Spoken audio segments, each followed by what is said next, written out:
LuxAir Jets is excited to announce the new, most convenient way to fly nonstop from Lexington to historic Saratoga Springs throughout the racing meet. We are now offering exclusive group packages on our luxurious private jets. Each package offers a once-in-a-lifetime experience that you can share with your friends, family, or business partners. Call for pricing and availability.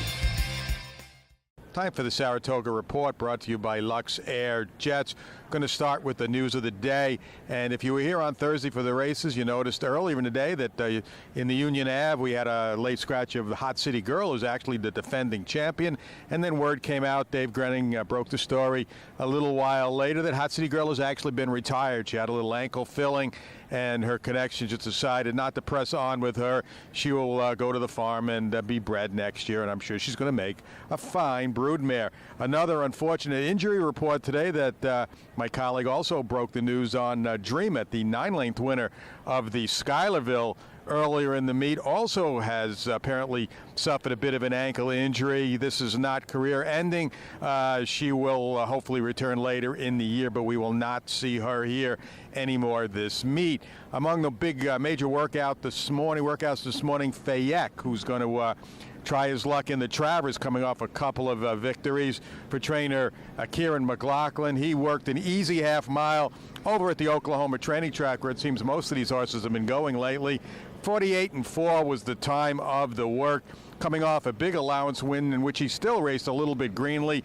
Didn't switch leads that day, but he's going to be taking obviously a big step up into the Travers here next week. I believe this is probably his final work, and we're going to have more and more workouts for the Travers horses over the weekend, but weather could be a factor. They are calling for some rain here early Friday morning and into later into the morning, and that really could impact what trainers decide to do tomorrow. I know one of the work scheduled, not for the Travers, but an important work is Mind Your Biscuits for the Forgo, scheduled early tomorrow morning over on the main track. So we'll just have to see how things go, if not tomorrow, maybe Saturday or later in the weekend. But trainers will have to be scrambling their plans according to the weather. The main event on Friday's card is the Skidmore. It's going to happen early in the day.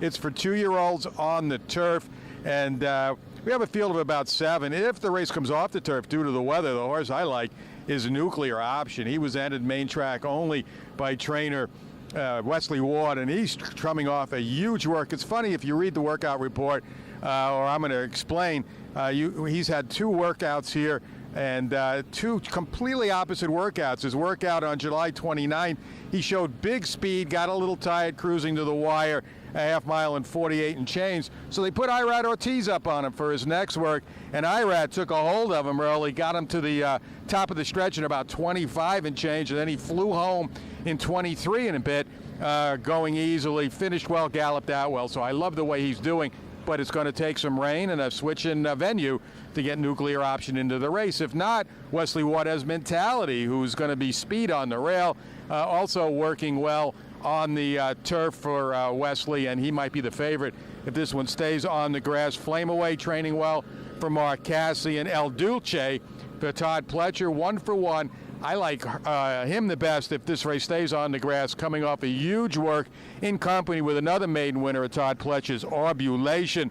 Both horses worked on the grass the other day, went well, and the best part of their work was also not only the finish, but the gallop out. Both galloped out strong. So that's the Skidmore, which highlights Friday's program. Saturday, the 10-race card led by the Alabama. Only 10 races on Saturday, oddly. We're used to seeing 11 around here, but I'm sure they'll make up for it next week with about 14 or 15 on Travers Day.